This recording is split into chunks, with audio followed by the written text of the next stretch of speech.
जय शनिदेव महाराज की। शनिदेव को ग्रहों का राजा कहा जाता है। भगवान भोलेनाथ ने इन्हें न्याय के देवता की उपाधि दी है। शनिदेव को बहुत जल्दी क्रोध आ जाता है। इसी क्रोध की वजह से पिता सूर्य से इनकी नाराजगी बनी रहती है। शनिदेव को प्रसन्न करने के लिए शनिवार के दिन व्रत रखा जाता है। व्यक्ति शनि दोष से बचने और उन्हें शांत रखने के लिए अनेक उपाय करते हैं। शनि कृपा से व्यक्ति को सुख और वैभव की प्राप्ति होती है। जो लोग शनिवार का व्रत करते हैं उनके लिए इस वीडियो में मैं शनिदेव व्रत की कथा लेकर आई हूँ। शनिवार व्रत कथा इस प्रकार है। एक समय स्वर्गलोक में सबसे बड़ा कौन है कि प्रश्न पर 9 ग्रहों में वाद विवाद हो गया। विवाद इतना बड़ा कि परस्पर भयंकर युद्ध की स्थिति बन गई। निर्णय के लिए सभी देवता देवराज इंद्र के पास पहुंचे और बोले, हे देवराज, आपको निर्णय करना होगा कि हम में से सबसे बड़ा कौन है। देवताओं का प्रश्न सुनकर देवराज इंद्र उलझन में पड़ गए। इंद्र बोले, मैं इस प्रश्न का उत्तर देने में असमर्थ हूँ। हम सभी पृथ्वी लोक में उज्जैनी नगरी में राजा विक्रमादित्य के पास चलते हैं। देवराज इंद्र सहित सभी ग्रह उज्जैनी नगरी पहुंचे। महल में पहुंचकर जब देवताओं ने उनसे अपना प्रश्न पूछा तो राजा विक्रमादित्य भी कुछ देर के लिए परेशान हो उठे, क्योंकि सभी देवता अपनी अपनी शक्तियों के कारण महान थे। किसी को भी छोटा या बड़ा कह देने से उनके क्रोध के प्रकोप से भयंकर हानि पहुंच सकती थी। अचानक राजा विक्रमादित्य को एक उपाय सूझा और उन्होंने विभिन्न धातुओं स्वर्ण, रजत, कांसा, ताम्र, सीसा, रांगा, जस्ता, अभ्रक व लोहे के 9 आसन बनवाए। धातुओं के गुणों के अनुसार सभी आसनों को एक दूसरे के पीछे रखवाकर उन्होंने देवताओं को अपने अपने सिंहासन पर बैठने को कहा। देवताओं के बैठने के बाद राजा विक्रमादित्य ने कहा, आपका निर्णय तो स्वयं हो गया। जो सबसे पहले सिंहासन पर विराजमान है वही सबसे बड़ा है। राजा विक्रमादित्य के निर्णय को सुनकर शनि देवता ने सबसे पीछे आसन पर बैठने के कारण अपने को छोटा जानकर क्रोधित होकर कहा, राजा विक्रमादित्य, तुमने मुझे सबसे पीछे बैठाकर मेरा अपमान किया है। तुम मेरी शक्तियों से परिचित नहीं हो, मैं तुम्हारा सर्वनाश कर दूंगा। शनि ने कहा, सूर्य एक राशि पर 1 महीने, चंद्रमा 2.25 महीने, मंगल 1.5 महीने, बुध और शुक्र 1 महीने, बृहस्पति 13 महीने रहते हैं, लेकिन मैं किसी भी राशि पर 7.5 वर्ष तक रहता हूँ। बड़े बड़े देवताओं को मैंने अपने प्रकोप से पीड़ित किया है। राम को 7.5 के कारण ही वन में जाकर रहना पड़ा और रावण को 7.5 के कारण ही युद्ध में मृत्यु का शिकारी बनना पड़ा। राजा, अब तू भी मेरे प्रकोप से नहीं बच सकता। इसके बाद अन्य ग्रहों के देवता तो प्रसन्नता के साथ चले गए, परंतु शनिदेव बड़े क्रोध के साथ वहां से विदा हुए। राजा विक्रमादित्य पहले की तरह ही न्याय करते रहे। उनके राज्य में सभी स्त्री पुरुष बहुत आनंद से जीवन यापन कर रहे थे। कुछ दिन ऐसे ही बीत गए। उधर शनि देवता अपने अपमान को भूले नहीं थे। विक्रमादित्य से बदला लेने के लिए एक दिन शनि देव ने घोड़े के व्यापारी का रूप धारण किया और बहुत से घोड़ों के साथ उज्जैनी नगरी पहुंचे। राजा विक्रमादित्य ने राज्य में किसी घोड़े के व्यापारी के आने का समाचार सुना तो अपने अश्वपाल को कुछ घोड़े खरीदने के लिए भेजा। घोड़े बहुत कीमती थे। अश्वपाल ने जब वापस लौटकर इस संबंध में बताया तो राजा विक्रमादित्य ने स्वयं आकर एक सुंदर व शक्तिशाली घोड़े को पसंद किया। घोड़े की चाल देखने के लिए राजा उस घोड़े पर सवार हुए तो वह घोड़ा बिजली की गति से दौड़ पड़ा। तेजी से दौड़ता घोड़ा राजा को दूर एक जंगल में ले गया और फिर राजा को वहां गिराकर जंगल में कहीं गायब हो गया।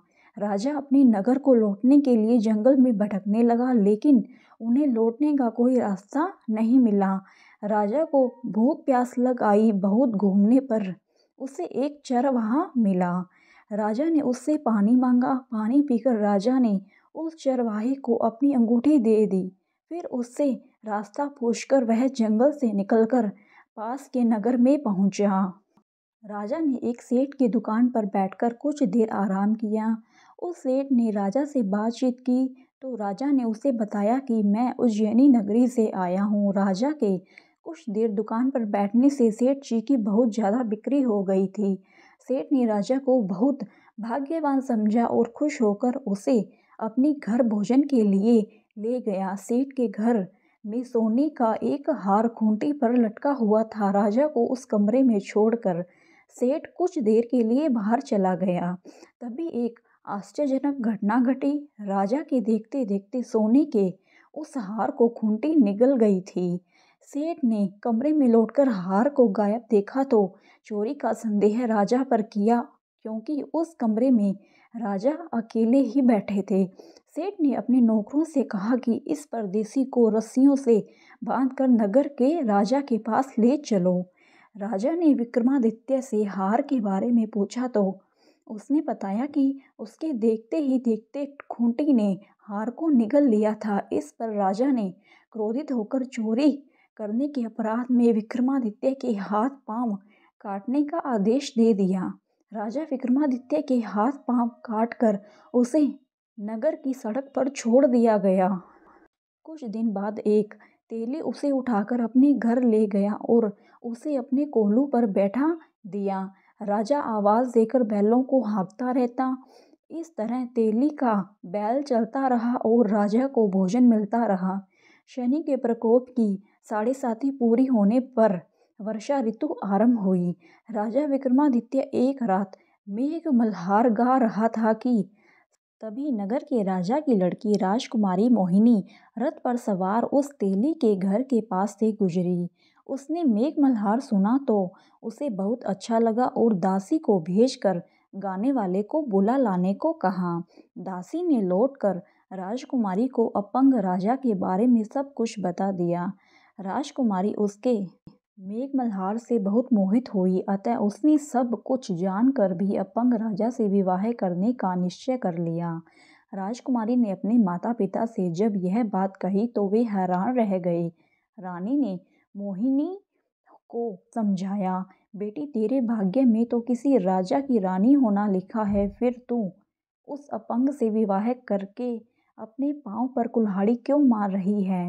राजकुमारी ने अपनी जिद नहीं छोड़ी। अपनी जिद पूरी कराने के लिए उसने भोजन करना छोड़ दिया और प्राण त्याग देने का निश्चय कर लिया।